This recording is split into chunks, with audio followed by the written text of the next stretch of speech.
ایک حریص آدمی تھا، حضرت موسیٰ علیہ السلام کی خدمت میں حاضر ہوا کہ میرے لیے دعا کریں، میں جانوروں کی بولی سیکھ جاؤں، منطق الطیر۔ حضرت سلیمان علیہ السلام کو اللہ تعالیٰ نے جانوریوں کی بولیوں کا علم عطا کر دیا تھا، علمنا منطق الطیر۔ اس کے دل میں خیال آیا کہ میں ویسے تو فائدے اٹھاتا ہی ہوں، جانوروں کی بولیاں سمجھ لوں گا مجھے اور فائدے ہو جائیں گے۔ چنانچہ اندر طمع تھی، حضرت موسیٰ علیہ السلام نے دعا کی، پروردگار نے اسے جانوروں کی بولیاں سمجھنے کا علم عطا کر دیا۔ ایک دن صبح اٹھا تو صبح اٹھتے ہی اس نے رات کے بچے ہوئے جو کھانے کی ہڈیاں وغیرہ تھی وہ ٹکڑا روٹی کا اس نے باہر پھینکا، کتا بھی دوڑا کھانے کے لیے اور مرغا بھی دوڑا۔ مرغا ذرا تیزی سے اڑا تو اس نے جا کے ٹکڑا اٹھا لیا۔ اب کتے نے اس سے گفتگو کی کہ بھائی میں ساری رات جاگتا رہا ہوں، نائٹ ڈیوٹی پہ تھا، سیکیورٹی والے کو نائٹ ڈیوٹی دینی پڑتی ہے نا، میں نے مالک کے گھر کا پہرا دیا ہے ساری رات، اب میرا سونے کا وقت تھا، تم مجھے یہ ٹکڑا کھانے دیتے تو میں نیند سو جاتا، تمہارے لیے تو سارا دن پڑا ہے۔ اس نے کہا فکر کی بات نہیں، یہ جو مالک کے گھر میں ایک گدھا ہے نا، یہ آج مرے گا تمہیں بہت کچھ مل جائے گا، تمہاری گرینڈ پارٹی ہو جائے گی۔ چپ ہو گیا۔ اب اس نے جب سنا کہ گدھے نے مرنا ہے تو اس نے سوچا بھائی جلدی سے گدھے سے جان چھڑاؤ۔ اسی وقت گدھے کو لے کے مارکیٹ میں گیا اور جا کر گدھے کا سودا کر دیا اور گھر آ کے بڑا خوش بیوی کو بتایا، دیکھا کیسا سمارٹ آدمی ہے۔ پھر دوسرا دن ہوا، پھر اس نے اسی طرح رات کا بچا ہوا ٹکڑا باہر پھینکا، کتا بھی دوڑا اور مرغا بھی دوڑا۔ مرغا ذرا لمبی چھلانگ لگا کے جو آگے پہنچا تو اس نے پھر اٹھا لیا۔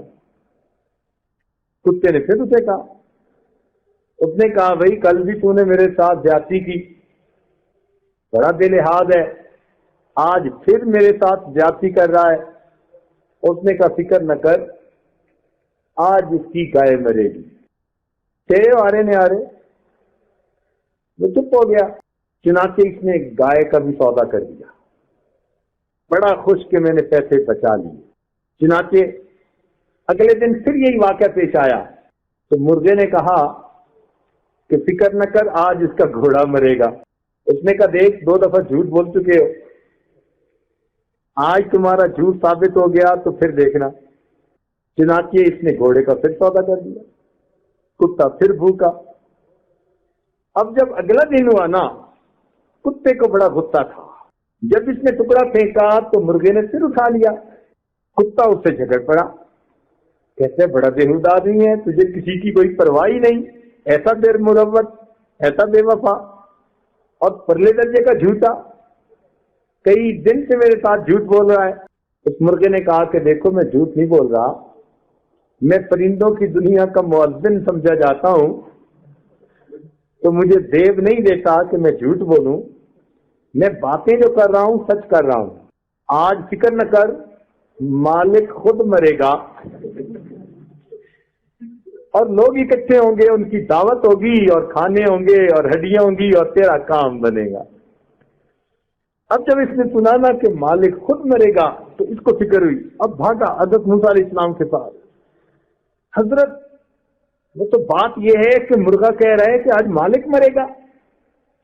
حضرت موسیٰ علیہ السلام نے سمجھایا تیرے مقدر میں لکھا ہوا تھا کہ تیرے گھر میں کسی نفس کو موت آنی ہے، کتنا مقدر میں لکھا تھا۔ اللہ تعالیٰ نے سب سے پہلے گدھے کو موت دے دی، تو سمارٹ بنا، گدھے سے جان چھڑائی، اللہ تعالیٰ نے اس کی بجائے گائے کو دے دی۔ اس کا بھی سودا کر لیا، اللہ نے گھوڑے پہ ڈال دی۔ تو نے گھوڑے کا سودا کر لیا، اب تیرے اوپر پڑ چکی، دیکھ ملک الموت آ رہا ہے۔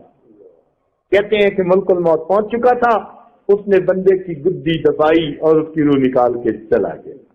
مولانا روم رحمۃ اللہ علیہ یہ حکایت ایک جگہ بیان کر کے فرماتے ہیں کہ انسان کو چاہیے کہ اللہ تعالیٰ کے کاموں میں دخل اندازی نہ دے، قدرت جو کرتی ہے اسی میں خیر ہوتی ہے، قضا پہ راضی رہے۔ اگر یہ قضا پہ راضی ہو جاتا تو گدھے کی موت سے مصیبت ٹل جاتی۔ فعل الحکیم لا یخلو عن الحکمہ، دانا کا کوئی بھی کام دانائی سے خالی نہیں ہوتا۔ تو پروردگار نے ہمارے لیے جو مقدر میں لکھا وہ ہمارے لیے بہتر ہے۔ بندے کو چاہیے کہ صبر شکر سے اس کو قبول کریے۔ اس لیے جو بندہ قضا کے اوپر راضی ہو جاتا ہے، پروردگار عالم اس بندے سے راضی ہو جاتے ہیں۔